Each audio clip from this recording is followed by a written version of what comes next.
പവിത്രം സീരിയലിൻ്റെ latest episode review ആണ് പറയുന്നത്. അങ്ങനെ വിക്രമും വേദയും കുറേയധികം കാര്യങ്ങളൊക്കെ സംസാരിക്കുന്നുണ്ട്. പുലർച്ചെയാവുന്ന സമയത്തായിരിക്കട്ടോ അവനൊന്ന് കിടന്നുറങ്ങുന്നത് തന്നെ. വിക്രമിൻ്റെ കാലിന് നന്നായിട്ട് തന്നെ വേദനയുണ്ട് എന്ന കാര്യമെല്ലാം തന്നെ വേദക്കറിയാമായിരുന്നു. പക്ഷേ ഇങ്ങനെ ഓരോന്ന് സംസാരിച്ചിരുന്ന ആ വേദനയൊക്കെ ഒന്ന് മറന്നാലോ എന്ന് കരുതിയിട്ടാണ് അവൾ അത്രയും നേരം വിക്രമിനോട് കൂടെ ഇരുന്ന് സംസാരിച്ചത്. ഓരോ കാര്യങ്ങളിങ്ങനെ സംസാരിച്ച് നേരം വിളിക്കാൻ തുടങ്ങിയത് പോലും അവരാരും തന്നെ അറിഞ്ഞിരുന്നില്ല. ഒടുവിൽ വേദ തന്നെയാണ് പറഞ്ഞത്, വിക്രം ഇനി പോയി ഉറങ്ങിക്കോളൂ എന്ന് പറയും. അങ്ങനെ വിക്രം കിടന്നുറങ്ങി. നേരം അങ്ങ് വെളുത്തു കഴിഞ്ഞിട്ടും വിക്രം നല്ല ഉറക്കത്തിലായിരുന്നു. വെയിൽ വന്നതുപോലും അറിയാതെ വിക്രം അങ്ങനെ ഉറങ്ങിപ്പോയി. പക്ഷേ ആ ഉറക്കത്തിൽ വിക്രം വല്ലാത്തൊരു ദുസ്വപ്നം കാണാണ്. അതുകൊണ്ട് ആകെ ഞെട്ടിത്തെറിച്ചിങ്ങനെ എഴുന്നേൽക്കായിരിക്കും വിക്രം. ശരിക്കും അങ്ങ് തല്ലി പഠിപ്പിക്കുകയാണ് വിക്രം. ആ സമയത്ത് തന്നെ കയ്യിൽ ട്രിപ്പ് ഇട്ടിട്ടുണ്ടായിരുന്നു. വിക്രം അത് ശ്രദ്ധിച്ചതേയില്ല. പെട്ടെന്നങ്ങ് ചാടി എഴുന്നേറ്റപ്പോൾ ആ ഡ്രിപ്പും സ്റ്റാൻഡും സാധനങ്ങളൊക്കെ അങ്ങ് തട്ടിമറിഞ്ഞ് താഴേക്ക് വീണു. കയ്യിൽ നിന്ന് ഡ്രിപ്പൊക്കെ അങ്ങ് ഊരിപ്പോയിരുന്നു. വിക്രം ആകപ്പാടെ വെപ്രാളത്തിലായി. ആ ഒച്ച കേട്ടിട്ടാണ് ഇഷിത അങ്ങോട്ടേക്ക് ഓടി വരുന്നത്. എന്താ എന്താ വിക്രം എന്നിങ്ങനെ ചോദിക്കുമ്പോഴാണ് അവൾ ആ കാഴ്ചയൊക്കെ കാണുന്നത്. പെട്ടെന്ന് തന്നെ ഇഷിത ബാക്കി കാര്യങ്ങളൊക്കെ ചെയ്തു കൊടുത്തു. പക്ഷേ വിക്രം ആകെ ഇങ്ങനെ പേടിച്ച് വേർത്ത് കുളിച്ചു പോയിരുന്നു. അമ്മാതിരി ഒരു സ്വപ്നമായിരിക്കട്ടോ, ഒരു ദുസ്വപ്നമായിരിക്കട്ടോ വിക്രം കണ്ടത്.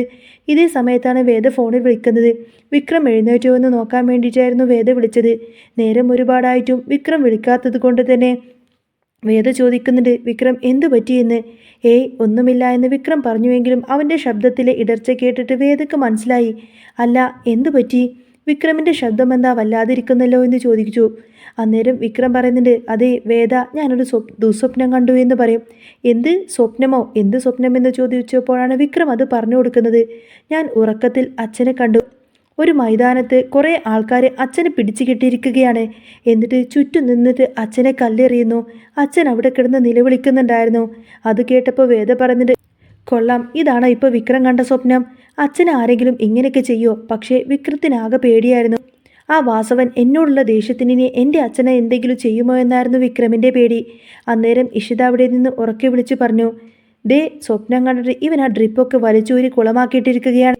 അന്നേരം അത് വേദ കേൾക്കുന്നുണ്ട്. വേദ ചോദിച്ചപ്പോൾ വിക്രം പറയുന്നുണ്ട്, അത് സ്വപ്നം കണ്ടപ്പോൾ ഞാൻ ഞെട്ടി എഴുന്നേറ്റപ്പോൾ സംഭവിച്ചതാണ് എന്ന്. നീ ടെൻഷൻ അടിക്കേണ്ട, ഞാൻ കുറച്ച് കഴിയുമ്പോൾ അങ്ങോട്ടേക്ക് വരാമെന്ന് വേദ പറഞ്ഞുവെങ്കിലും വേണ്ട വേദ, നിനക്ക് ബുദ്ധിമുട്ടല്ലേ എന്ന് പറഞ്ഞിട്ട് വിക്രം അവളെ തടഞ്ഞു. എങ്കിലും വേദ അവനെ സമാധാനിപ്പിക്കുന്നുണ്ട്. പിന്നീട് ഇഷിത വന്ന് വേദനെ എങ്ങനെയുണ്ട് എന്നൊക്കെ ചോദിക്കും. വിക്രം കുറവുണ്ട് എന്ന് പറഞ്ഞുവെങ്കിലും വിക്രമിന് നന്നായിട്ട് തന്നെ വേദന എടുക്കുന്നുണ്ടായിരുന്നു. ചാടി എഴുന്നേറ്റപ്പോൾ ഉണ്ടായ ആ ഒരു ആഘാതവും ആ സ്വപ്നം വിക്രമിന് ഇനിയും വിശ്വസിക്കാൻ പറ്റിയിട്ടുണ്ടായിരുന്നില്ല. ഇഷിത പോയി കഴിഞ്ഞപ്പോൾ വിക്രം ഇങ്ങനെ ആലോചിക്കാണ്, അച്ഛനൊന്ന് വിളിച്ചാലോ എന്ന് വിചാരിച്ചു. ആരെങ്കിലും ട്രേസ് ചെയ്ത് കഴിഞ്ഞാൽ അത് പിന്നെ വലിയ പ്രശ്നമാവും. തൽക്കാലം വേദ പറഞ്ഞതുപോലെ തന്നെ ഒളിവിൽ തന്നെ കഴിയാം. സത്യങ്ങളെല്ലാം പുറത്തു വരട്ടെ എന്ന് വിക്രം ഉറപ്പിക്കാണ്. ഈ സമയം വേദ വിക്രമിനെ കാണാൻ വേണ്ടിയിട്ട് പോവാൻ റെഡിയാവാണ്. അപ്പോഴായിരിക്കട്ടെ പത്മം അങ്ങോട്ടേക്ക് വരുന്നത്. എടി വേദേ, നീ ഇത് എങ്ങോട്ടേക്കാ മോളെ ഇത്ര നേരത്തെ ഇറങ്ങുന്നത്? കോടതിയിലേക്കാണോ എന്ന് പത്മ ചോദിച്ചപ്പോൾ വേദ അതേ എന്ന് പറഞ്ഞു. ഇതെല്ലാം കേട്ടുകൊണ്ട് തന്നെ ശ്രീകാന്ത് അവിടെ നിൽക്കുന്നുണ്ടായിരുന്നു. വേദയുടെ മുഖത്ത് എന്തെങ്കിലും മാറ്റമുണ്ടോ എന്ന് ശ്രീകാന്ത് ശ്രദ്ധിച്ചു. പക്ഷേ അവൾ എന്തോ ഉറപ്പിച്ചു കഴിഞ്ഞ മട്ടായിരുന്നു. ശ്രീകാന്ത് ചോദിക്കുന്നുണ്ട്, വിക്രമിനെ കുറിച്ചിട്ട് എന്തെങ്കിലും വിവരം കിട്ടിയോ എന്ന്. അന്നേരം വേദ തിരിച്ചു ചോദിച്ചു, എന്നേക്കാൾ കൂടുതൽ വിവരങ്ങൾ അറിയാവുന്നത് ശ്രീയേട്ടനല്ലേ, പിന്നെന്തിനാ എന്നോട് ചോദിക്കുന്നത് എന്ന്. ഇത് കേട്ടപ്പോൾ പത്മം അന്തം വിട്ട് നിൽക്കുകയാണ്. നീ കാപ്പി കുടിക്കുന്നില്ലേ എന്ന് ചോദിച്ചപ്പോൾ വേണ്ട എന്നും പറഞ്ഞു വേദ അവിടെ നിന്നും ഇറങ്ങിപ്പോയി. ആഹാരം പോലും കഴിക്കാതെയാണല്ലോ അവൾ പോയത് എന്നൊക്കെ ചിന്തിച്ച് പത്മം ഇങ്ങനെ വിഷമിച്ച് നിൽക്കുമ്പോൾ അവൾക്ക് വിശപ്പില്ലാത്തത് കൊണ്ടായിരിക്കുമെന്ന് ശ്രീകാന്ത് മറുപടി പറഞ്ഞു. പക്ഷേ പത്മത്തിനറിയാമായിരുന്നു വേദ വിക്രമിൻ്റെ കാര്യം ഓർത്തുകൊണ്ട് തന്നെ നല്ല ടെൻഷനിലാണ് എന്ന കാര്യം. ഇത്രയും കാലം അവിടെ ജീവിച്ചതല്ലേ, അതിൻ്റെ വിഷമം ഉണ്ടാവില്ലേ എന്ന് പത്മം ചോദിച്ചപ്പോൾ ശ്രീകാന്ത് പറഞ്ഞത്, അവൻ എത്ര വലിയ ക്രൂരനാണെന്ന് നിങ്ങൾക്കറിയില്ലേ എന്ന് ചോദിക്കും. പക്ഷേ വേദയുടെ മനസ്സ് ഇപ്പോഴും ആ മാഷിൻ്റെ വീട്ടിൽ തന്നെയാണെന്ന് പത്മം ശങ്കരനാരായണനോട് പറഞ്ഞു. ശങ്കരനാരായണൻ പറഞ്ഞത് വിക്രമിനെ ഒന്ന് പിടികൂടിക്കഴിഞ്ഞാൽ എല്ലാം ശരിയാവുമെന്നാണ്. ഇതേ സമയം മാഷും വിനായകനും വിശ്വനും ഒക്കെ പോലീസ് സ്റ്റേഷനിലേക്ക് പോവാൻ തയ്യാറായി. അന്നേരം കമലമ്മ വന്ന് ചോദിക്കുന്നുണ്ട്, മാഷേ, നമ്മൾ വക്കീലിനെ ആരെങ്കിലും കൂടെ കൊണ്ടുപോകണോ എന്ന്. ഇനി അവിടെ ചെന്ന് കഴിഞ്ഞാൽ നിങ്ങളെ പിടിച്ചിട്ട് അകത്തിടുമോ എന്നൊക്കെ ചോദിക്കും.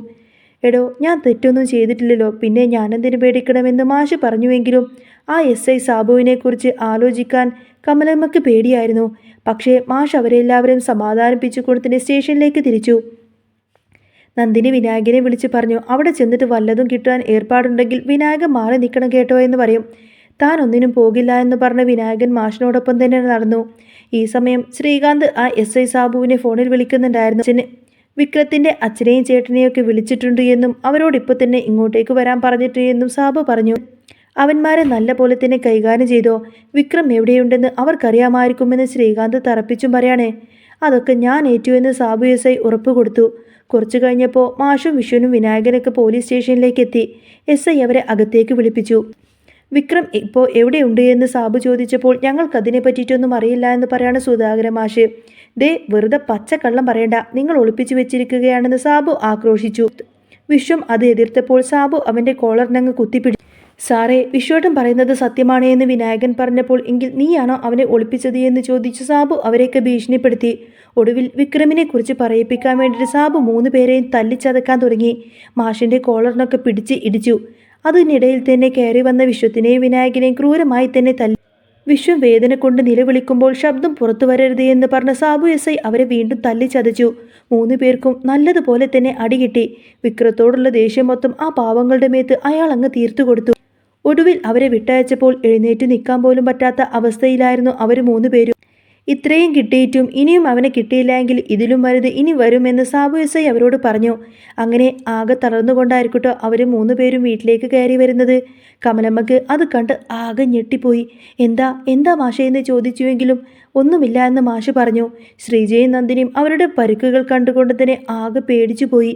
വിനായകൻ്റെയും വിശ്വത്തിൻ്റെയും മുഖത്തുമൊക്കെ തല്ലിച്ചതച്ച പാടുകളെല്ലാം ഉണ്ടായിരുന്നു. അവരൊക്കെ അകത്തേക്ക് കൂട്ടിക്കൊണ്ടുപോകുമ്പോൾ കമലമ്മ ആകെ സ്തംഭിച്ച് നിൽക്കുകയാണ്. വേദയോ വിക്രമോ ഇതൊന്നും തന്നെ അറിഞ്ഞിട്ടുണ്ടായിരുന്നില്ല. വേദ വിക്രമിനെ കാണാൻ ചെന്നുകൊണ്ട് തന്നെ പറയുന്നുണ്ട്, വിക്രം ഇന്നത്തെ ഈ ഒരു ദിവസം കൂടി കഴിഞ്ഞാൽ മതി, രാത്രി ഇഷിത വീട്ടിലേക്ക് കൂട്ടിക്കൊണ്ടുവരുമെന്ന് പറയും. വിക്രമിനെന്തോ ഒരു ഭയം തൻ്റെ മനസ്സിലുണ്ടായിരുന്നു. എന്തോ ആപത്ത് സംഭവിക്കാൻ പോകുന്നത് പോലെ വിക്രമിൻ്റെ മനസ്സിലെ ഭയമൊന്നും വെറുതെ ആയിരുന്നില്ല. വിധി മറ്റൊരു വശത്ത് വലിയൊരു കെണിയൊരുക്കുന്നുണ്ടായിരുന്നു. രാത്രിയുടെ നിശബ്ദതയിൽ ഇഷിതയുടെ കാറിൽ വിക്രം തൻ്റെ വീട്ടിലേക്ക് മടങ്ങാൻ തയ്യാറെടുക്കുമ്പോൾ ആ പഴയ തറവാടിൻ്റെ ഉമ്മറത്ത് മാഷും വിശ്വനും വിനായകനൊക്കെ തളർന്നു കിടക്കുന്നുണ്ടായിരുന്നു. ശരീരത്തിലെ മുറിവിനേക്കാൾ അവരെ വേദനിപ്പിച്ചത് അഭിമാനത്തിലേറ്റ മുറിവായിരുന്നു. ആ സമയത്താണ് അപ്രതീക്ഷിതമായി വാസവൻ്റെ ഗുണ്ടകൾ വീണ്ടും അവിടെ പ്രത്യക്ഷപ്പെടുന്നത്. പോലീസ് സ്റ്റേഷനിൽ വെച്ച് കിട്ടിയ തല്ലിൻ്റെ ബാക്കിയെന്നോണം അവർ ആ വീടിന് ചുറ്റും ആയുധങ്ങളുമായി നിലയുറപ്പിച്ചു. വിക്രം വീട്ടിലേക്ക് എത്തുമ്പോൾ കാണുന്നത് തകർന്നടിഞ്ഞ ഉമ്മറത്ത് ചോരയൊലിപ്പിച്ച് നിൽക്കുന്ന തൻ്റെ ജ്യേഷ്ഠനുജന്മാരെയാണ്. ആ കാഴ്ച വിക്രമിൻ്റെ ഉള്ളിലെ നിയന്ത്രണം തെറ്റിച്ചു. ഒരു ഒളിച്ചോട്ടം കൊണ്ട് ഒന്നും അവസാനിക്കില്ല എന്നും തൻ്റെ കുടുംബത്തെ തകർക്കാൻ നിൽക്കുന്നവർക്ക് മുന്നിൽ നേരിട്ട് ഇറങ്ങണമെന്നും അവൻ ഉറപ്പിച്ചു. എന്നാൽ വേദ ഇതിനേക്ക് ശക്തമായി തന്നെ എതിർത്തു. നിയമത്തിൻ്റെ വഴിയിലൂടെ സത്യം തെളിയിക്കാമെന്ന് അവൾ വിക്രമിനെ ഓർമ്മിപ്പിച്ചു. പക്ഷേ വിക്രം അപ്പോഴേക്കും ഒരു തീരുമാനമെടുത്തു കഴിഞ്ഞിരുന്നു. താൻ കാരണം കഷ്ടപ്പെടുന്ന തൻ്റെ അച്ഛൻ്റെയും സഹോദരൻ്റെയും കണ്ണുനീര് അതിന് മറുപടി പറയാൻ അവൻ ഇരുട്ടിൻ്റെ മറവിൽ വാസവനെ തേടിയിറങ്ങി. ഇതേസമയം ശ്രീകാന്ത് തൻ്റെ അടുത്ത നീക്കം പ്ലാൻ ചെയ്യുന്നുണ്ടായിരുന്നു. വിക്രമിനെ കൊടുക്കാൻ വേണ്ടിയിട്ട് അവൻ പുതിയൊരു സാക്ഷിയെ രംഗത്തിറക്കി. വരുൺ മരിച്ച ദിവസം വിക്രം അവിടെ ഉണ്ടായിരുന്നുവെന്ന് കള്ളം പറയാൻ വേണ്ടിയിട്ട് അവൻ പണം കൊടുത്ത് ഒരാളെ വശത്താക്കി വെച്ചിരുന്നു. ഈ വിവരം അറിഞ്ഞുകൊണ്ട് തന്നെ വേദ ശ്രീകാന്തിൻ്റെ യഥാർത്ഥ മുഖം പത്മത്തിനും ശങ്കരനാരായണനും മുന്നിൽ തുറന്നു കാട്ടാൻ തന്നെ തീരുമാനിച്ചു. വീട്ടിലെ ഒരു രഹസ്യ അറയിൽ വെച്ച് ശ്രീകാന്ത് നടത്തുന്ന ഗൂഢാലോചനകൾ വേദ തൻ്റെ ഫോണിലേക്ക് പകർത്തി റെക്കോർഡ് ചെയ്തു. കഥയിലെ ക്ലൈമാക്സിലേക്ക് അടുക്കുമ്പോൾ വിക്രം വാസവൻ്റെ താവളത്തിലെത്തുന്നു. അവിടെ വെച്ച് നടക്കുന്ന ഒരു വലിയ സംഘടനയൊടുവിൽ വരുൺ മരണത്തിൻ്റെ പിന്നിലെ യഥാർത്ഥ വില്ലൻ പുളിക്കനാണ് എന്നും അത് ശ്രീകാന്ത് തന്നെ ഏർപ്പാടാക്കിയതായിരുന്നുവെന്നും അത് ശ്രീകാന്തിൻ്റെ മറ്റൊരു ബിസിനസ് തന്ത്രമായിരുന്നുവെന്നും വിക്രം തിരിച്ചറിഞ്ഞു. വിക്രം അപകടത്തിലാണ് എന്ന് മനസ്സിലാക്കിയ വേദ പോലീസുമായി അങ്ങോട്ടേക്ക് കുതിച്ചു. ആ രാത്രി മൈതാനത്ത് വെച്ചുകൊണ്ട് തന്നെ സത്യങ്ങൾ ഓരോന്നോരോന്നായി പുറത്തു വരികയാണ്. തൻ്റെ അച്ഛനെ കെട്ടിയിട്ട് കല്ലെറിയുന്നതായിട്ട് വിക്രം കണ്ട ആ ഒരു സ്വപ്നം ഒരു പക്ഷേ തൻ്റെ കുടുംബത്തിന് നേരെ വരാനിരുന്ന വലിയൊരു വിപത്തിൻ്റെ മുന്നറിയിപ്പായിരുന്നുവെന്ന് വിക്രം തിരിച്ചറിഞ്ഞു. വേദ നൽകിയ തെളിവുകളുടെ അടിസ്ഥാനത്തിൽ പോലീസ് ശ്രീകാന്തിനെ വളഞ്ഞു. ഒടുവിൽ സത്യം ജയിക്കുന്നതും വിക്രം നിരപരാധിയാണെന്ന് ലോകം തിരിച്ചറിയുകയും ചെയ്തു. എങ്കിലും ആ ഒരു പോരാട്ടത്തിന് വിക്രത്തിന് വലിയ വില നൽകേണ്ടി വന്നു. തകർന്ന മനസ്സുമായി നിൽക്കുന്ന വിക്രമിന് താങ്ങായി വേദ അരികിൽ തന്നെ ഉണ്ടായിരുന്നു. ഇത്രയും കാലം അനുഭവിച്ച കഷ്ടപ്പാടുകൾക്കൊടുവിൽ ഒരു പുതിയ പ്രഭാതം ആ കുടുംബത്തിൽ ഉദിക്കുകയാണ്. അങ്ങനെ വിക്രമിൻ്റെയും വേദയുടെയും പോരാട്ടമായിരിക്കും ഇനി നമ്മൾ കാണാൻ പോകുന്നത്. നിങ്ങൾക്ക് ഈ ഒരു ചാനൽ ഇഷ്ടമാണെങ്കിൽ സബ്സ്ക്രൈബ് ചെയ്യാനും സപ്പോർട്ട് ചെയ്യാനും മറക്കല്ലേ. നെക്സ്റ്റ് വീഡിയോ ആയിട്ട് വരാം. ബൈ.